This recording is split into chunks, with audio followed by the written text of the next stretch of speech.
Hi, I'm Stella O'Malley, a psychotherapist in Ireland. And I'm Sasha Ayad, an adolescent therapist in the United States.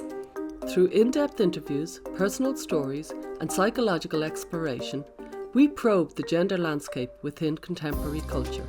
And we consider the implications of prioritizing personal identity over other aspects of the self. This is the thinking person's take on gender. Join us as we look at gender from a wider lens. Hello. Hello, you still look very sexy, Sasha. I'm still rocking that hair. And is there blonde or something through it, is it? There is. You can see it in the sun a little bit today. Very cool. Very cool. Thank you. I'm rocking the Christmas festive kind of green I look. see that. Yeah. And I remember when I learned, I'm telling a little secret here, that you dye your hair red. Oh, yeah. And I was so heartbroken because I thought as an Irish woman, that was clearly just your natural color. So Yeah. A lot of people actually say, or look disappointed.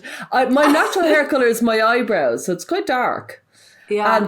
And sporadically, since I first dyed it when I was 16, and sporadically, every few years I go back and I go, because I want to go back. I want to be dark. And every single time I do, people take me aside really nicely and say, you're nicer red. And they do it a lot. Like just to tell you, you know, go back. I think you look great with your hair, whatever it is. And I see your poinsettias in the background, and that's appropriate because this episode is going to be airing just a few days before Christmas, and this is our 3rd year anniversary. I know, 3 years. We've gone through the terrible 2s. And now we're in year 3. It's extraordinary. Me and you were just, as we were preparing, we were just looking back in our chat, like, you know, and our actual WhatsApp chat only started, mine and yours, in 2020. And then 6 months later, we had the first podcast. Yes.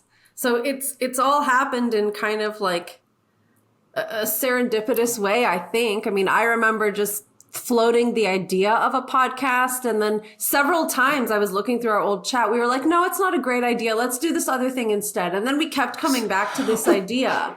That's the thing. 3 years ago, it was the middle of COVID. It was, 2020, Christmas, and there was so much to do. It was so overwhelming. We'd never done a parent meeting. There was no talk of conferences. We hadn't got a book out. There was nothing for parents. Yeah. GenSpect hadn't started. GenSpect started in 21.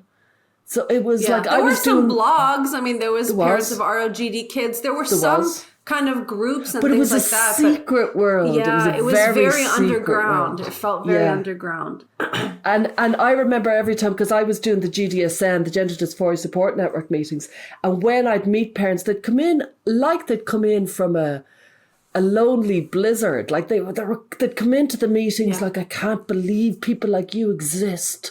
Yeah. You know what I mean? They were so isolated. Yeah. Now you tend to meet them and they'll say, well, I saw you on this and I watched this and I read this, and they come in, it feels to me like knowing a lot more. However, I've heard it said that like maybe I'm in my own echo. Well, I am in my own echo chamber. So maybe I'm just not seeing the people that are still out there that have never heard of anything like. I think there are a lot of parents who are just barely realizing that there's another way to look at this. I meet them all the time. I mean, like, parents will join my membership group after years of, affirmation and gender clinics, and then they feel very apprehensive, like, are these people going to be weird or crazy? And then they realize that we're like sane, reasonable, educated, nice people. And it's very shocking. So I think we can definitely exist in, we're knee deep in this material all the time. So I think it's easy to forget how many people are still very lost at sea with their families, or a niece or one of their students or a teacher or a therapist who, maybe they're in a group practice that's kind of insular and they're being, told that this is the way you deal with gender, and they don't realize there's a different way to look at it. And they actually don't realize how controversial this area of medicine is. So it's really, when we started the podcast, we were thinking about parents, but as we've done this for 3 years now, I'm realizing there are so many more people in addition to parents who find this to be grounding. I mean, we hear from people all the time.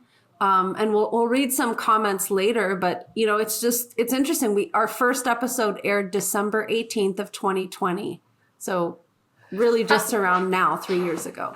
So we were talking a lot in our chat for maybe 6 months before the actual podcast went off. But I remember you saying to me that I had kind of, very classic me, said, oh, we'll do it in December. And you had a heart attack on September or December. That's too soon. And I had completely oblivious that I had rushed you. And we did put it out in December.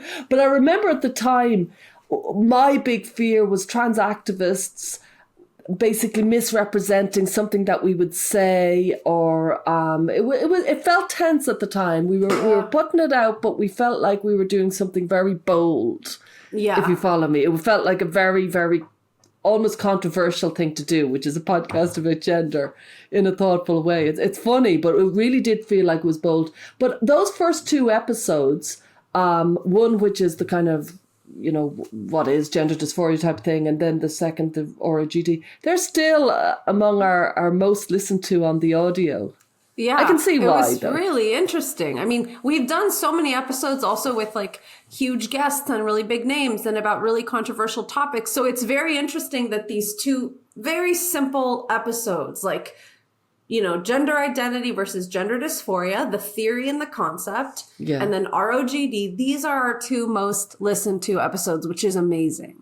And you know what I find interesting? Because I've learned so much. In the last 3 years, I've learned so much. In the last 6 years, I've learned so much. But I don't think there's much in all our episodes that I'd go back and say we didn't know what we were talking about.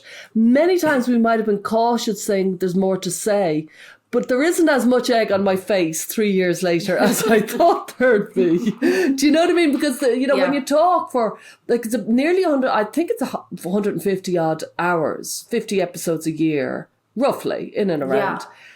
That's a lot of talking about gender. And when you know that there's trans activists waiting for a misstep, waiting for a fact that's wrong, waiting for anything. Honestly, I definitely think I've had an awful lot more criticism from gender critical people, a lot more than I have from trans activists in those 150 hours. No doubt about it. They're definitely waiting as well with their pitchforks. So yeah, there are a lot of people who obviously feel very strongly about the issues that we cover, and they're, listening and waiting for something to kind of jump on. But to be honest, I mean, much more than that, we've had such positive feedback. And it's interesting, a couple of other kind of like highlights from this year, since we're like wrapping up the year, was the episode by Rose, the mother who had affirmed her son and decided to walk it back. That's a huge one. And that was an amazing episode. That was one of my favorites. There was something so genuine about her. And I remember when I first heard her story, I thought, if she could be listened to by somebody from who is deep into gender identity theory and doesn't know the controversy, it could really change people's minds, because she was such a true believer. And then she realized she was believing in something that was made of clay. It's a really good episode. Yeah, she talked about having to lead her child out of it. She said something like, I led my kid into this, I have to lead him out. And it's a very touching episode, and she's so articulate and thoughtful. And we'll make sure to include these episodes in the notes as well, if anyone wants to go back and revisit them. And then Pathologizing Normal was number 2 of the year, which I was really surprised about. It was an episode you and I did by ourselves. Yeah. Just talking about the emphasis on labels and diagnoses and giving kind of a medical understanding to all of these normal human experiences and emotional experiences. That was an interesting episode too. That reminds me of Abigail Schreier's new book, which I can't wait to read, because it's called Bad Therapy. And basically it seems to be about how we're pathologizing normal. I think it's increasingly the issue. Yeah, you know what I mean, among young people, and the way they speak, you know what I mean. I've even started speaking in diagnosis speech.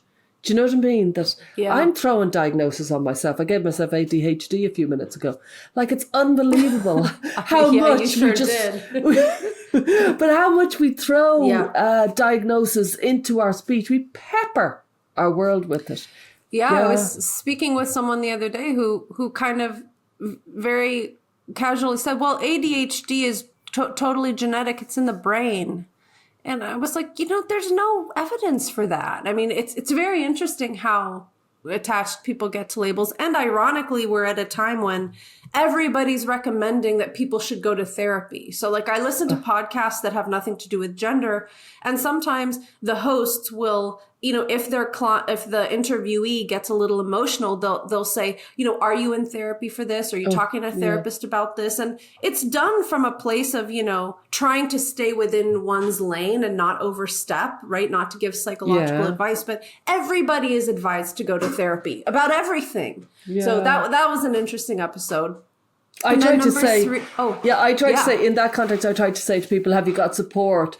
Just thrown in my tuppence worth, because that leaves it open to, my husband's very good. My friend's very good to me. My mother is a stalwart. You know what I mean? Like rather than presuming therapy is the only way. But anyway, what were you going to say? Tiresias, is it?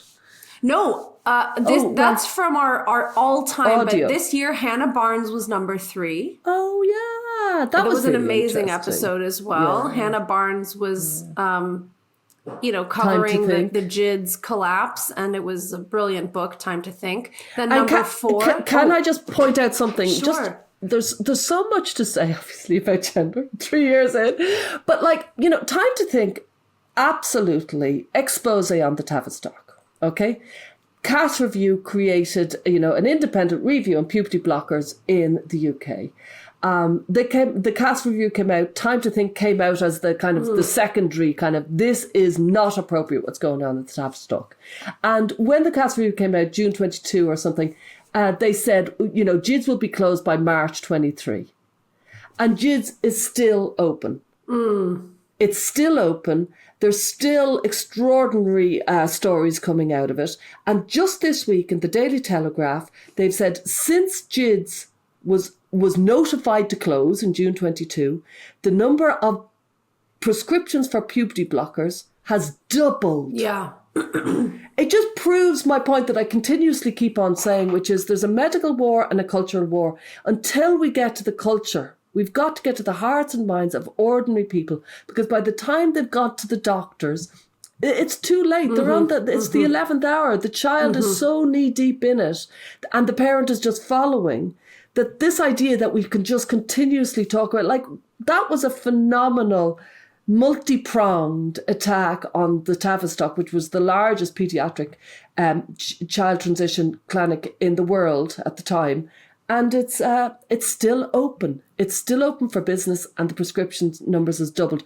And I'm not taking away from Hannah's book. It was a phenomenal book, but it should have closed that service, and it's still ongoing.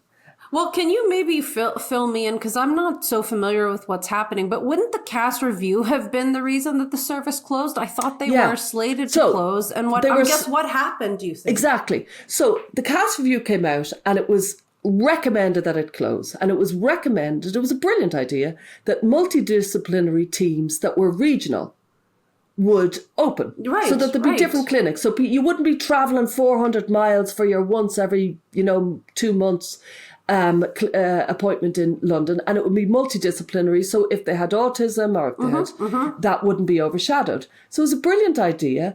And we, on our side, thought, okay, great. You know what I mean? We've made the point. The CAS Review's come out. It's just not, the evidence does not stack up for this to continue. That was followed up with Hannah Barnes' book.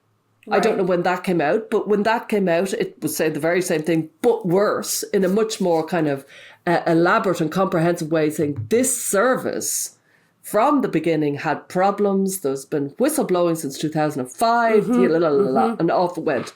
Massive details specifically about service, rather than just puberty blockers per se, or the affirmative approach. So backing it up, close this service. And then, as far as I can see, what happened was there was dragged heels from bureaucrats. There wasn't buy-in from the GIDS. This is my read of it. Okay. Other people will have different reads. But there wasn't buy-in from the GIDS clinicians. The culture war got in the way. And they have managed to keep that service open, even though it's been recommended to close.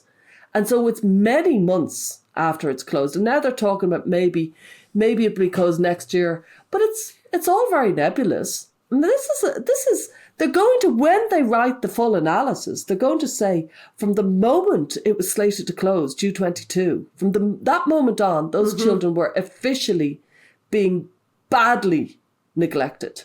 And now what are we, December 23? And it's still going on. And then don't forget they've doubled the number of puberty blocker prescriptions.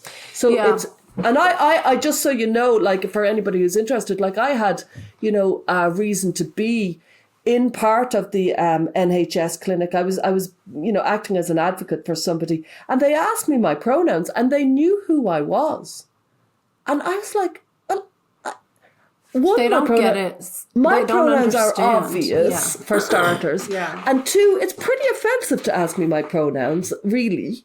Insofar as I was coming in to be an advocate for somebody who's in distress. What the hell? They are so culturally sold. They honestly think that there's only one way. And this is a year and a half later. It's unbelievable what's going on.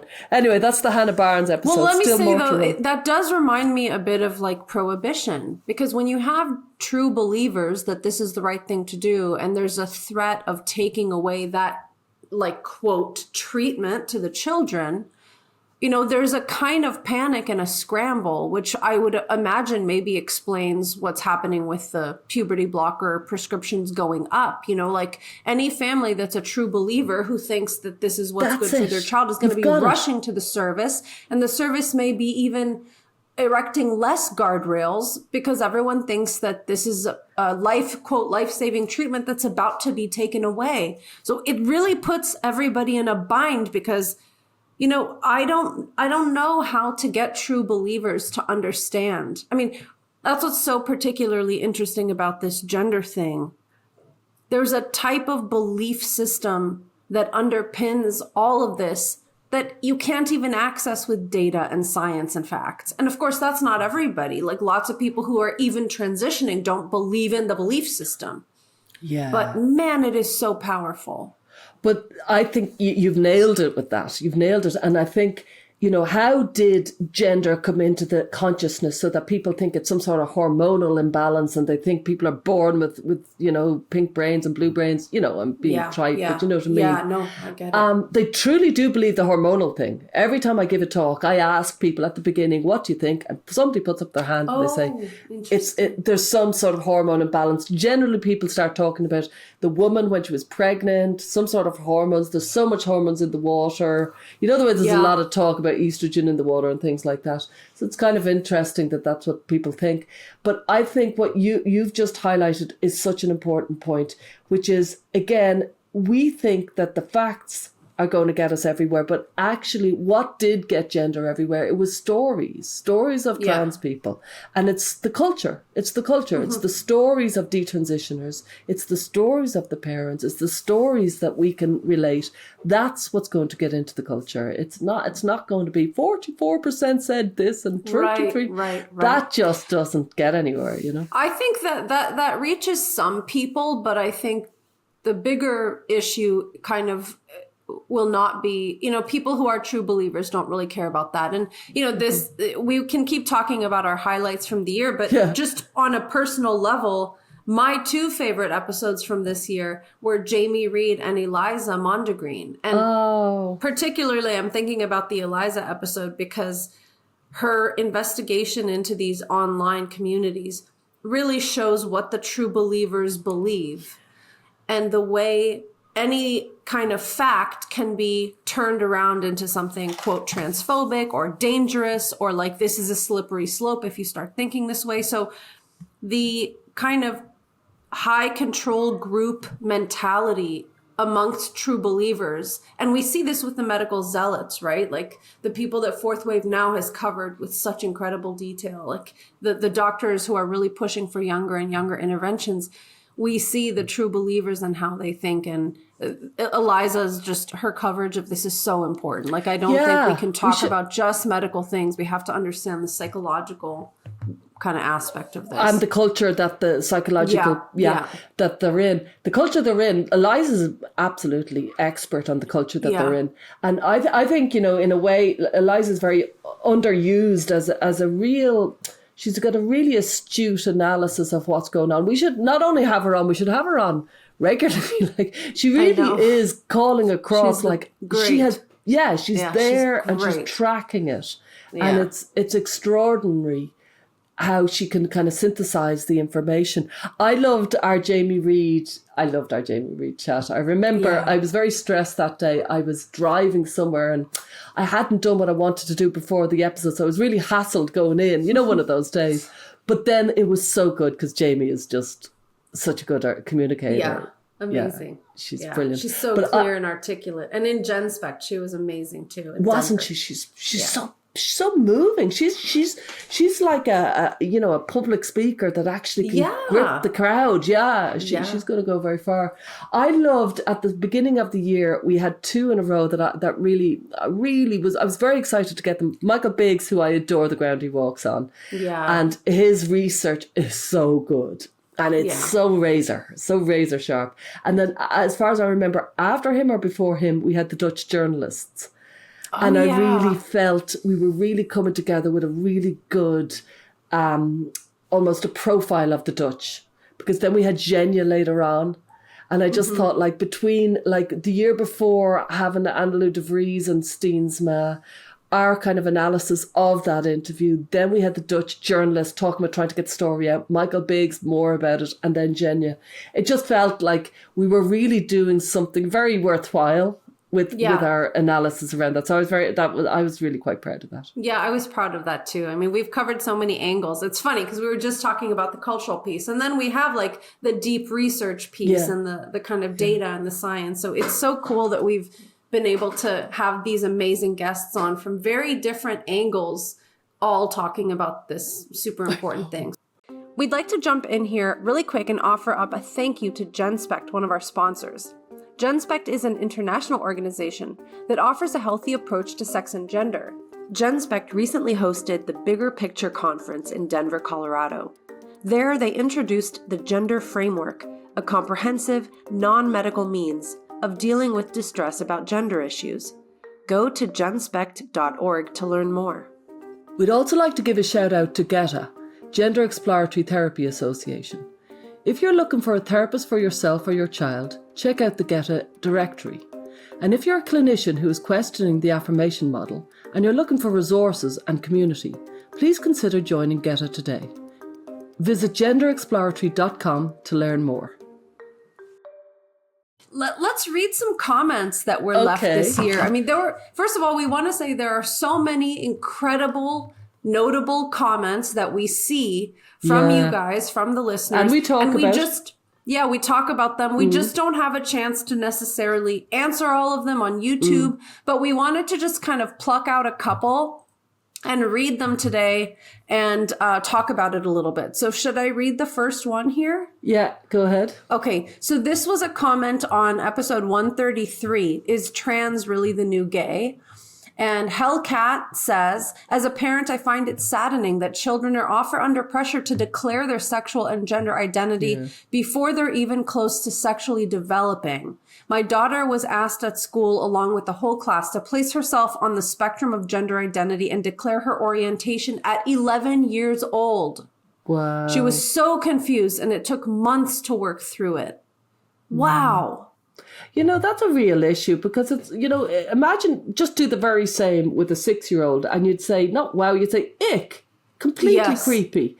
And the fact is some 11-year-olds are that far away from a sexual awakening. I know. You know, so it's really not appropriate. And I don't think we as a society are handling that. It seems sweet, but it's not sweet for the kids who feel it's too fast. It's horrible. It's creepy for them. And it's not just that. It's not like even in the private counselor's office, maybe this 11-year-old was asked like a broad question like, at this point, do you know who you like yet? And then she could have said no. But this is in front of other kids where they have to like arrange themselves on a spectrum. That's both embarrassing and it kind of puts everything in a public way, and this kid doesn't even know what they feel yet. Like it's wrong on so many levels. And it's so interesting because I can remember being that age and I was having these insane crushes at the time, like psychopathic crushes, really intense. Everything I do is very intense, but I was even more intense back then. And I would have died a death if somebody had. It was obviously the privacy to do with a sexual development is related to the secrecy of the crushes or something like that is going on. I don't think this is very well studied, and I'm very interested in it, increasingly so. But I would have had a heart attack if somebody had asked. I really would have and that wouldn't have been because I wasn't having a sexual awakening. It was because I was having one. Yeah, absolutely. It's so hard at those first years terrible. of it. Yeah. We also want to shout out Jen G, who listens to probably every episode and is always commenting, and it's really, really sweet. Always thoughtful comments. Yes, very. She writes here, "Thank you for your videos and your very thoughtful, compassionate approach." And then she kind of talks about her own experience transitioning and how, she's much happier now, but has a lot of problems with kind of making these decisions on behalf of children. So just thank you for all your thoughtful comments, Jen. We really appreciate it. There's a really interesting comment here about the Dutch protocol. And even though it's a little long, I do think it's worth going into it. Do you want to read this? This is so interesting. Yeah. So let me have a look at this. So often, let me just get it up. So I'm getting, this person says it's Manvis, who I have noticed has given me great support. So thank you very much on Twitter. And it has not passed me by, and I really appreciate it. But this person, the same person, is saying something that she thinks is, or he thinks is being overlooked with the Dutch protocol. Often the criticism is that with puberty blockers, the sexual functioning is gone. Boys can't achieve orgasm anymore, and both boys and girls will become sterile adults. To put this into context, before June 2014, the law in the Netherlands was such that transsexuals who wanted to change their sex had to be sterile.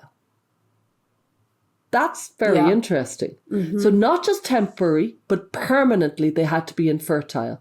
And one of the reasons for that was that a child couldn't have two mothers because that would give legal trouble. So effectively, if the man transitioned to the woman, he had to be sterile so that he wouldn't break, that law as such. Which is essentially, it's a homophobic law. It's a law about same-sex couples, really.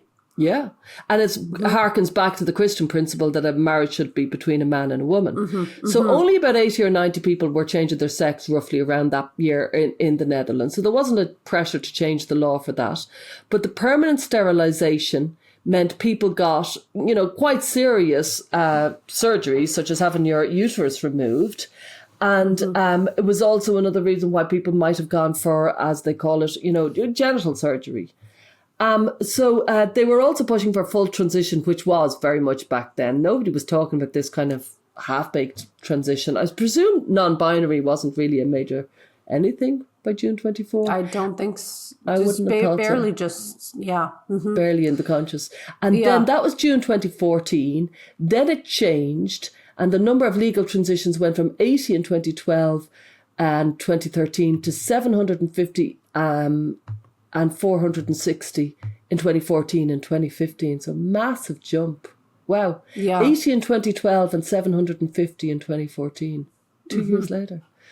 Yeah, so all the talk about sexual functioning, fertility, ability to orgasm, these clinicians who were doing these studies in 2011, 2012 and all that, it was irrelevant about sterility because they would have had to be sterile.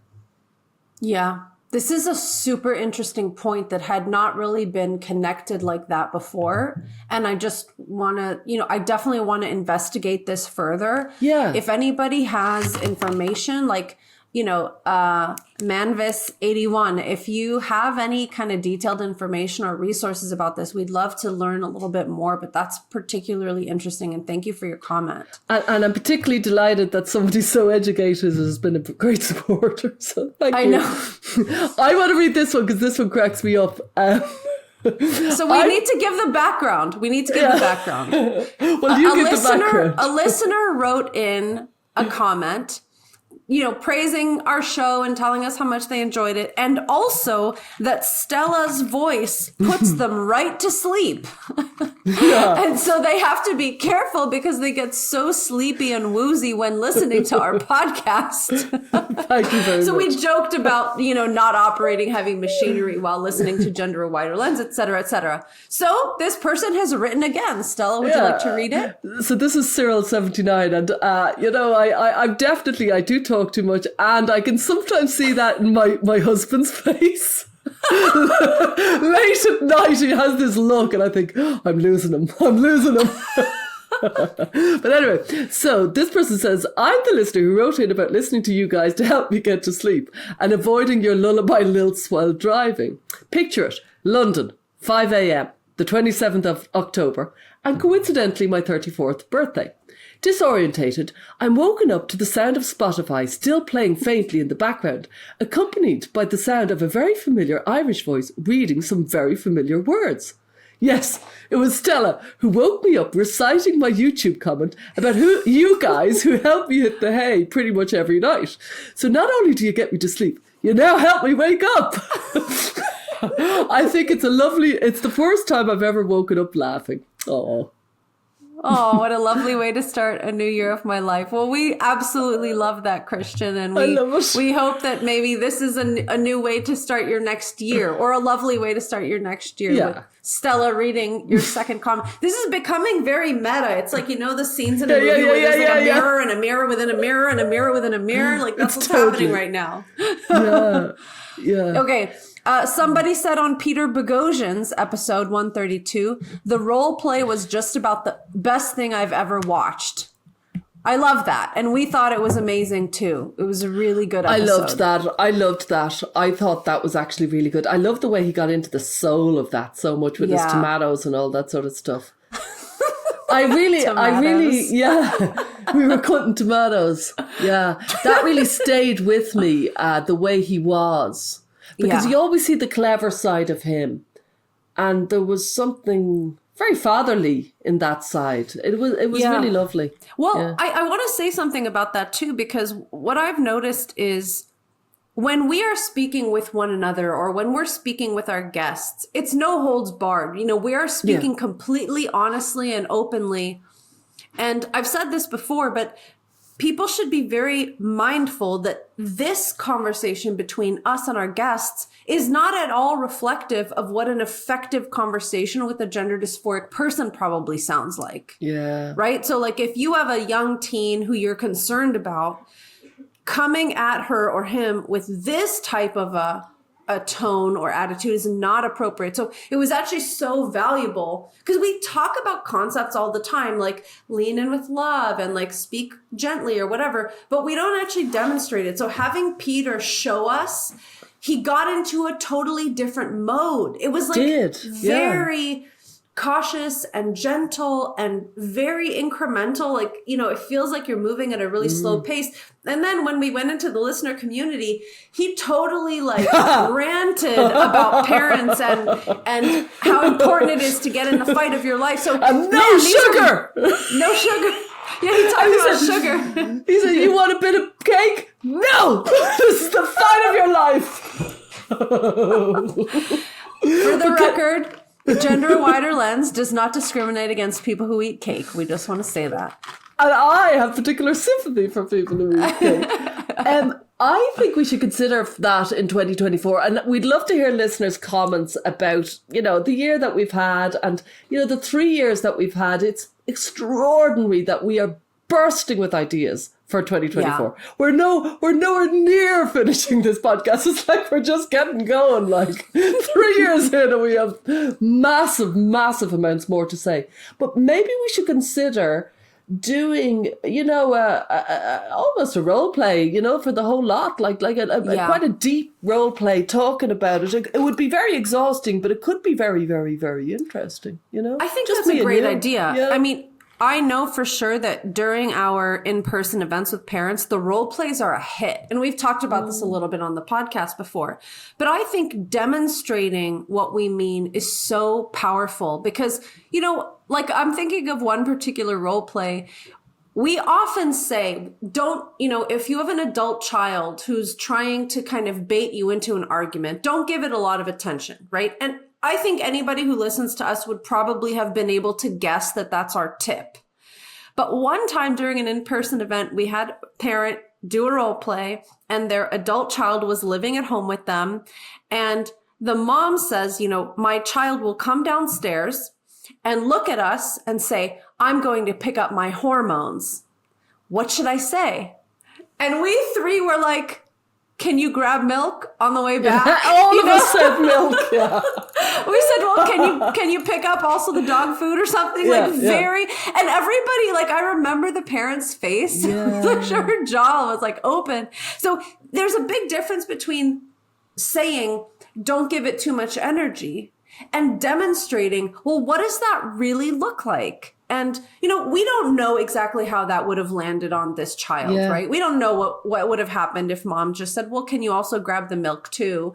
But, it's so valuable, I think, for parents to hear how. I know for me and my membership group, when I give specific language and offer hey, you could try saying it like this, you could try saying it like that, that resonates. So I think we should do a little bit more of that on the podcast. Yeah. And listeners, if you think that would be helpful, and even if you have a sibling who's going through some gender thing, or let's say your best friend is transitioning their child and you want to figure out how do we talk meaningfully about it? First of all, our listener community has lots of examples of how to do that because we answer parent questions. But if you think that, role plays would be helpful, let us know. Yeah, and suggested role plays, specifics. We've got a few things coming up next year that should be good. Yes. Hopefully some, we'll continue to stalk J.K. Rowling. And I know we haven't. But wouldn't it be amazing? There'd be some people who would be amazing to get. I think she'd be the top of our list, wouldn't she? Oh, yeah. She's our one of our dream guest wish list people. Our North Star. We'd love to have her. We'd also love to talk to Elon Musk. Oh, yeah. Elon. Give us a call. Your friend, Stella's buddy, Elon Musk. Just ring us up. But I mean, these are kind of dream guests. But we have some actual guests who are also incredibly dreamy in the best sense of the word. So for sure, we're going to have Kathleen Stock on next year, who's incredible. We've been dying to talk to her. We're going to have Michael Shellenberger and Mia from Cry Me a River on Twitter on to talk about the WPATH files. So can you say more about this? I think 2024 is a very, very important year for America. I think, gender, the epicenter of gender has been the USA. And 2024, it just feels like, I think this is so important.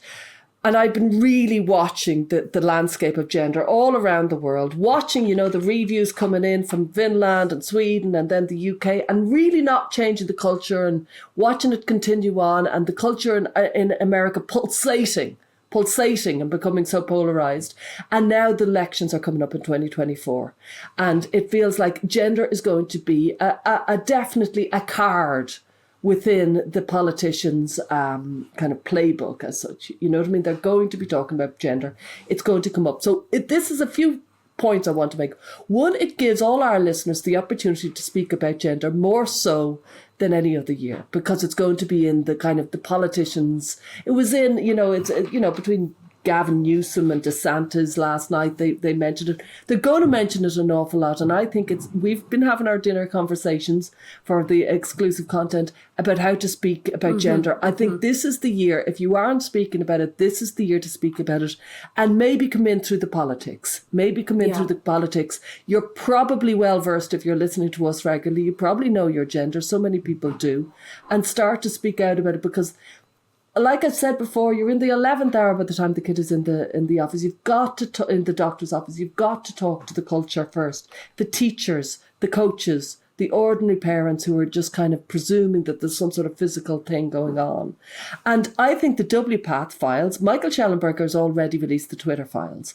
And that, it ended up going to Congress. And explain what they are, just for people who aren't aware. So the WPATH files are the Twitter files? Both.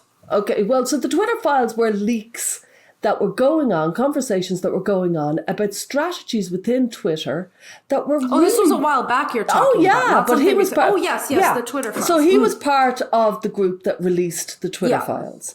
And now, Michael Shellenberger, he did a really spectacular, and we'll link it in the podcast, a spectacular speech at GenSpect, where his first sentence was something like, this talk is about how we're going to end WPATH.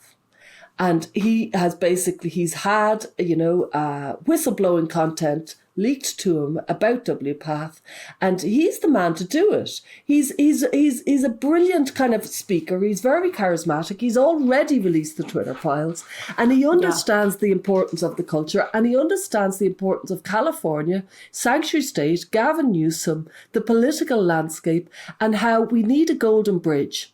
And this is the Golden Bridge, because the Golden Bridge, I'm only repeating what he said, but it's such a good point.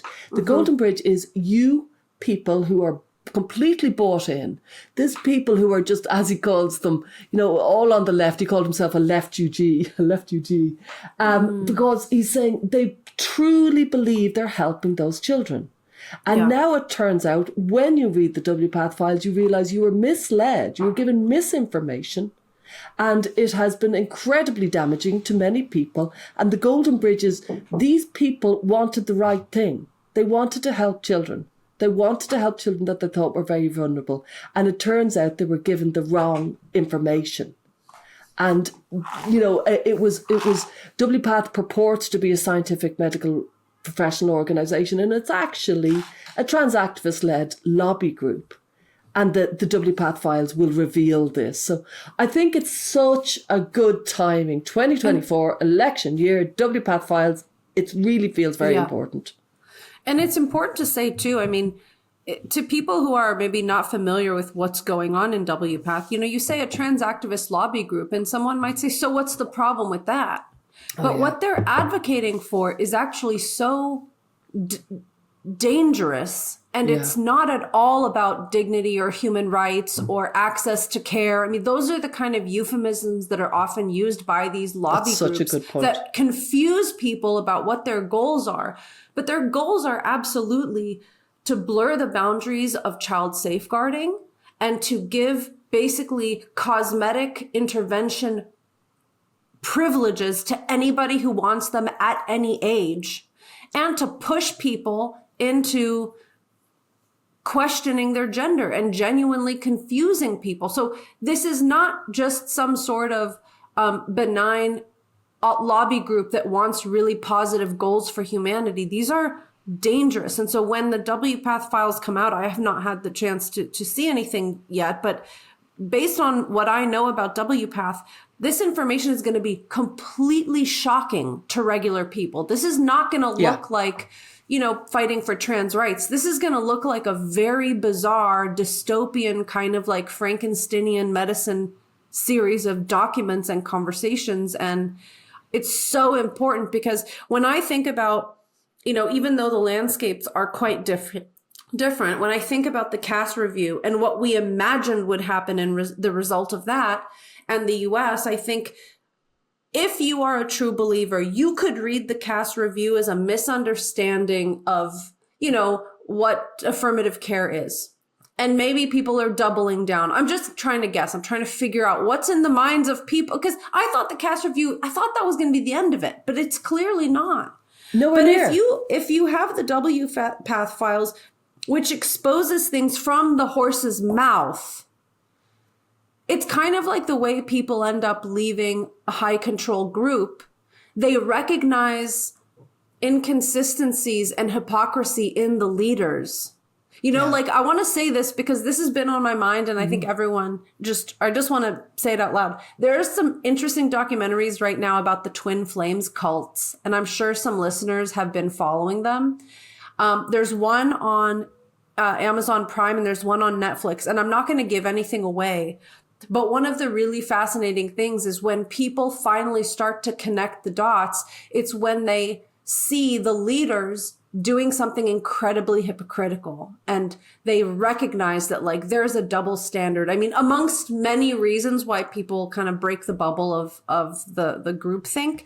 But that makes me think with the WPATH files, maybe if we can see the insanity coming straight from the horse's mouth, Yeah.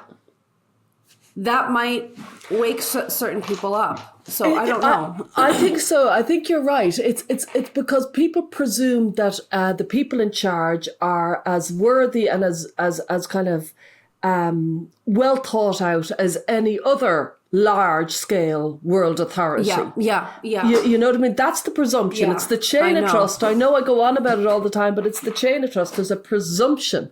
And then when you see the reality where they're talking, I won't give it all away, but it's chilling. It's chilling. It's really you know what I mean? nuts. And so then you realize, oh my God. And then all the pieces fall. And it's like going bankrupt. How do you go bankrupt? Very, very slowly and then very, very quickly.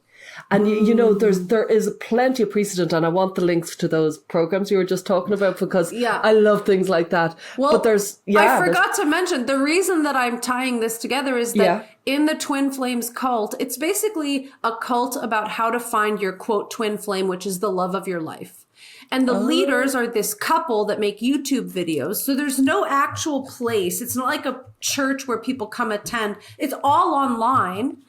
And the leaders encourage people to pursue their, quote, twin flame aggressively to the point where some members had restraining orders against them. Some got arrested for stalking. And what eventually happens is that the leaders started encouraging people within the group, particularly women, to transition to male, claiming that they were actually, quote, divine masculine in their soul. And so they were like trying to match people up, like they were trying to match up two women from their cult, but make one of them become a man. So the gender piece is rife throughout this. And many of you guys will also find it very frustrating. They had some like gender studies person on saying, this is not what gender is about. Gender is about finding your own path and not letting someone tell you what your path is. So they obfuscated the gender thing a lot, but they did show that these people, through coercive thinking, were being convinced that they were a different gender. And anyone who listens to this podcast will know we think that is actually kind of how gender works in a lot of cases. Not in classic dysphoria. No one convinced you as a child that you should do what you did, right? No. But in the contemporary world, we do think that's how gender works. But anyway, that's such an interesting series, and you should check it out. Maybe over Christmas we'll text about it. We hope you're enjoying this conversation as much as we are. We just wanted to take a quick moment and say thank you to all of our listeners. Your support is the fuel that keeps this train running. So please be sure to like and subscribe on YouTube or your favorite podcast platforms. And do be sure to check out the conversations that are happening on YouTube in the comments section. We think that we have some of the smartest, most engaged viewers out there, and we really appreciate all of the interactions. Also, we produce additional bonus content every week for our listener community on Patreon. Go to widerlenspod.com and click on Join Our Listener Community. Your financial support means a lot to us. And for those of you who are in need of parenting support and resources, we each have parent coaching membership groups, so please do check those out. You can find links to both of them at widerlenspod.com or in the show notes. And of course, you can always buy our book, When Kids Say They're Trans, out now in the UK and the US. Thank you so much. Now back to the show. Yeah, have you any plans for Christmas, my lady? Well, one of the comments here I do want to talk about, because I mentioned food when we were talking about Thanksgiving. Yeah. So one comment here says, I would like Sasha's stuffing recipe. So for anyone who was not listening, I was talking about Thanksgiving because, of course, Stella, the Irish lady, was like, what the heck is Thanksgiving? What do you guys do? No, and I was just saying, you know, it's really a lot of food and turkey and stuffing. There are certain traditional dishes. My family kind of does a hybrid version of that. Oh, yeah. And I was explaining that our stuffing is not like a bread stuffing. It's a rice stuffing. So I'm going to include in the notes this really great cook who's Egyptian, who lives in the UK, who's showing people how to make this dish. It's basically called, you know, in English, it's called like rice with a mix. And it's roza bil khalta, and it's rice with like a nut mix. So you like toast the nuts and then you toast the rice. And it's this very complicated but incredibly delicious recipe. And the YouTube recipe that we're going to include is made with liver, but we don't really make it with liver. We make it with ground beef or ground turkey. So it's basically rice, almonds, pine nuts, ground beef with garlic and spices and caramelized onions. And it's so delicious. So, I mean, that's not my entire holiday plan. You said, what's your holiday plan? Yeah. And I said, rice. Rice is my holiday plan. I have other things going on in my life other than rice, but it is important. Can I ask, you're one, I hope I'm not speaking out of turn, but you're Coptic Christian, is that? Yeah, which is one of the oldest, most ancient Christian in the world. It is. Yeah, Henry, my husband, is very impressed. He's obsessed with history, and he's always asking me as if you have insight into the history of it. But I said no, very little. Yeah. But it's a really, really high esteemed kind of very ancient. No. Yeah, I guess so. I mean, high esteemed if you are, a Christian who's really interested in Orthodox history. I mean, it's interesting in that the traditions and rituals are so largely unchanged over time, as is the nature of Orthodox religions. And that's pretty amazing. I mean, I remember when I haven't spent much time in Egypt, but I remember visiting in this kind of basement of this Coptic Orthodox church is like a place where Jesus and Mary were. Like, it's an amazing history. So, wow. It's very cool. And I remember, as a kid, we did go to church a little bit, not for many years, but for a few years. And the families there are quite insular, I guess. Like, they really just mingle amongst themselves. And that's not necessarily true in bigger cities. But, the Orthodox religions tend to be very close-knit communities and small. But I'm not really involved, and I'm not really religious myself. Do they have unusual? What's the Coptic Christmas? If you follow me, is it? Well, Coptic Christmas is actually a totally different day. It's on January 7th. They have a different calendar. Oh, wow. And there's probably like a 15-hour church service. Like, it's not so different from being Catholic. Like, it's a long service. There's a lot of like standing and sitting and chanting and hymning, and there's communion and there's all that stuff. Lots of rituals and a very, very delicious offering bread, which I was Googling recipes for the other day. It's kind of, I think, a little sacrilegious to make an offering bread as like a cheese sandwich, but I'm thinking about doing it over Christmas. It's called Orban. It's like this puffy, delicious bread. Well, as a Catholic Christian, I would say there's no such thing as a bad cheese sandwich. They're all good.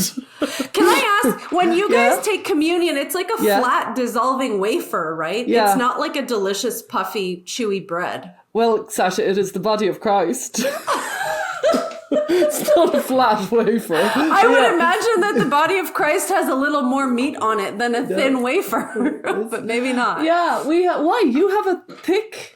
Our offering bread is like delicious. It's like a French baguette almost. It's like very indulgent. Really? Yeah. The first time I had like a Catholic communion, disappointment. I was like, because I mean, when it's time for communion in Coptic church, you're like excited because this is delicious bread. But then I got a Catholic wafer and I was like, ooh. Yeah. That's fascinating. You should convert.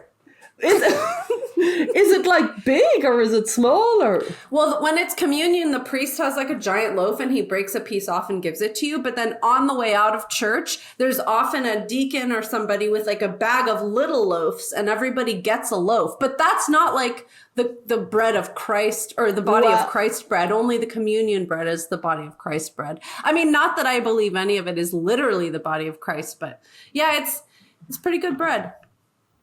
If anyone out there knows, like if you're Greek Orthodox or Russian Orthodox, I'm guessing that you have a similar type of puffy, delicious bread.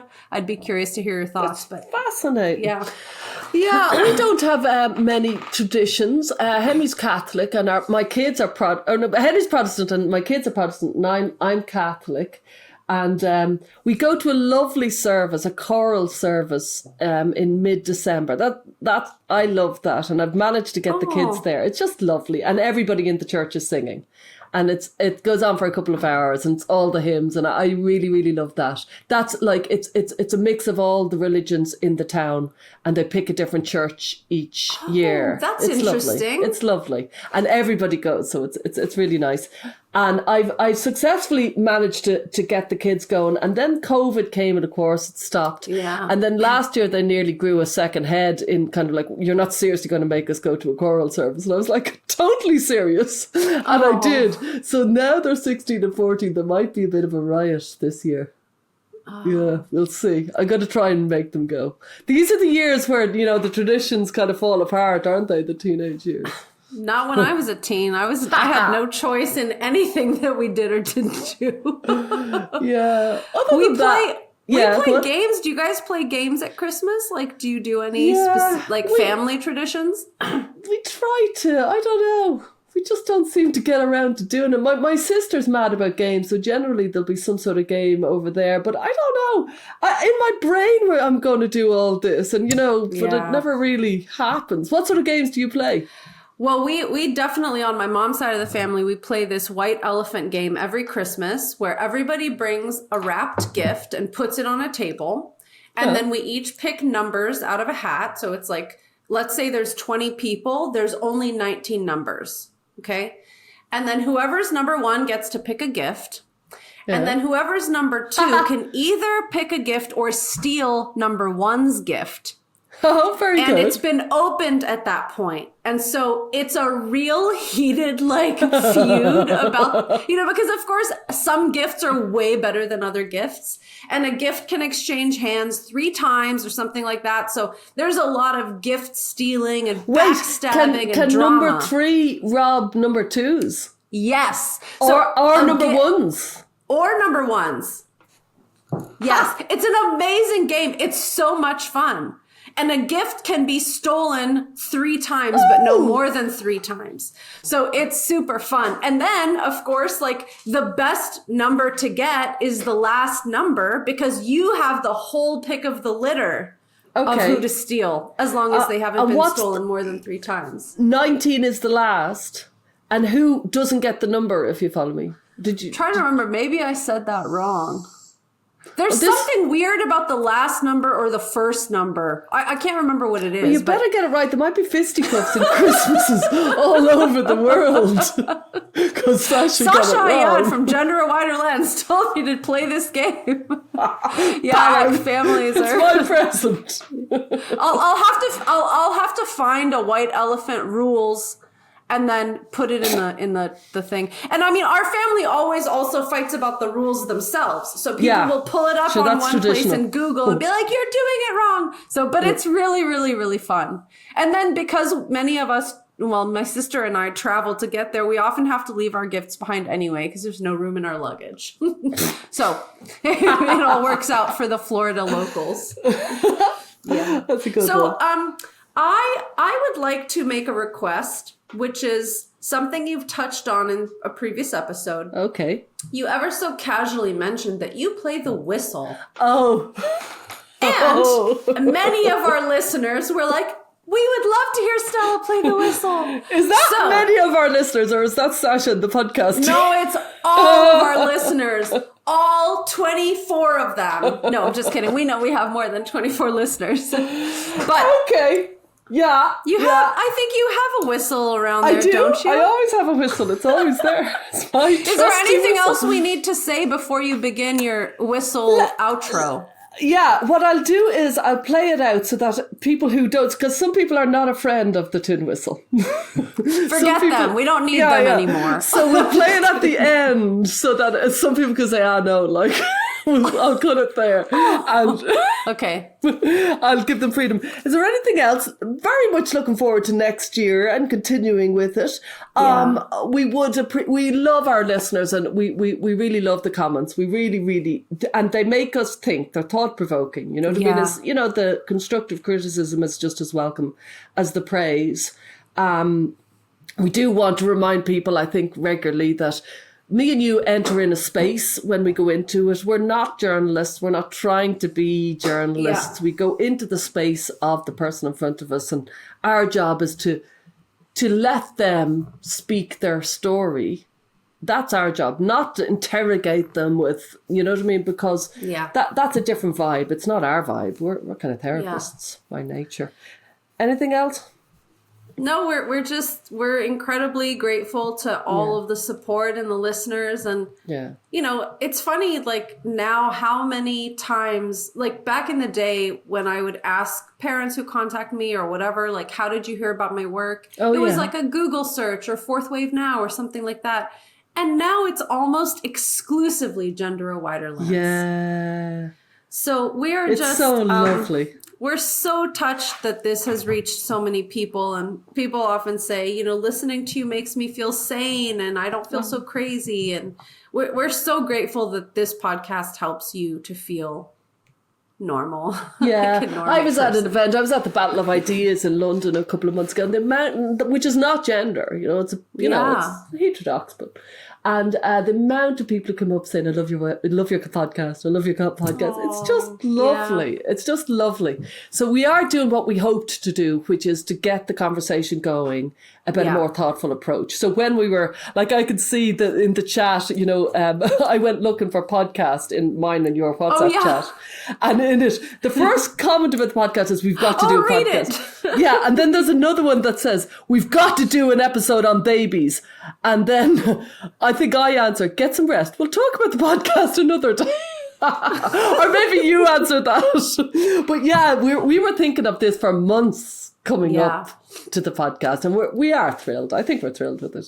Yeah, it's amazing. Yeah. We're excited to take a little rest, rejuvenate, enjoy the holidays, and come back next year with some incredible guests. Oh, and we have the law series that we kind of are starting to set up now, which is going to be awesome. We are going to talk to some of the attorneys that are taking on detransition cases here in the U.S. And as you said, Stella, this is a real culture war issue in the U.S. And there are so many lawsuits right now with like schools and detransitioners and malpractice. So we want to cover all of that. So we're very excited about all the plans for next year. And I'm just grateful. Thank you, everybody, for listening and tuning in and supporting and commenting. Okay. So am I. Happy Christmas to everybody. So I'm going to do a tune. And just this week, Shane MacGowan died. He's a hero of mine. He's beautiful. He's an Irish musician, singer, songwriter, poet. And it was very sad that he died, but it's also very relevant that he died because he's very well known for the famous Christmas song Fairy Tale of New York, which we should probably put in the notes. And I'm not going to play that, but I suppose I was thinking about our history because of Shane dying, and you know what I mean? I was thinking, what tune could I play? Because you had said, oh, would you play a tune? And I was like, oh, do I have to? But then I thought, one of my favourite tunes, it's 1,000 years old. So it's 1,000 years old. It's been handed down through the generations. It was written on the death of Brian Boru, a High King of Ireland, who died in 1014. And he died, it was the Battle of Clontarf. It's a famous battle. And he was apparently, they say, praying in his tent. And a retreating Viking, because we actually, he won the battle, was retreating. A Viking was retreating, came into the tent, killed him, and that was the end of our High King. Yeah. And the song was written to commemorate the death of Brian Boru in 1014. And it's called Brian Boru's March. But I was thinking, the death of Shane MacGowan, he's like a High King of Ireland in a modern parlance.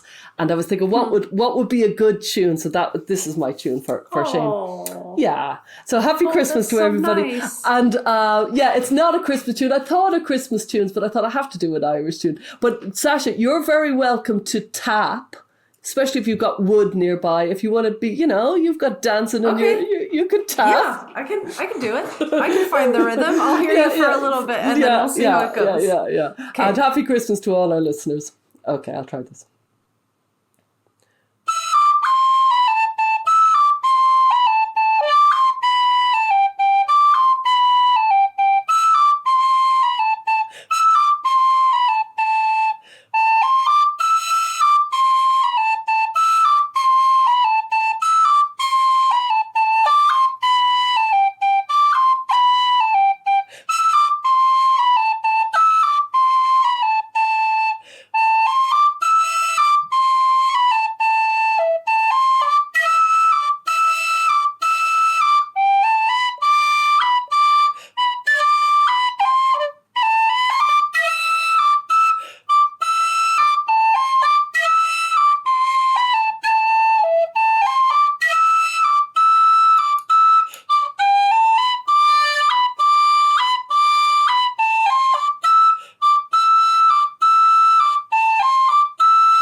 That's my lovely tune. Wow, Yay! Stella, thank you. What does Tiny Tim say? Merry Christmas, everyone. Oh, thanks, Stella. Well, that was so lovely. Yeah, Brian Baru. Okay. And you just memorized that? You just knew it off the top I of know your that head? very well. But I made mistakes. I'm sure people will tell us. The Chieftains do a lovely version, so I'll put that in. It's really lovely. There's a really lovely version of that. Oh, and you know what else we should include? Oh, yeah. The one video that you've sent me early in our friendship that everyone can be Irish, even if you're not Irish. You know what I'm talking about? You don't have to be Irish to be Irish. I sent it to you every Paddy's Day. All right, everybody. Okay. Well, I guess signing off. Happy Christmas, everyone. Bye. Bye. Thanks for joining us this week on Gender, A Wider Lens.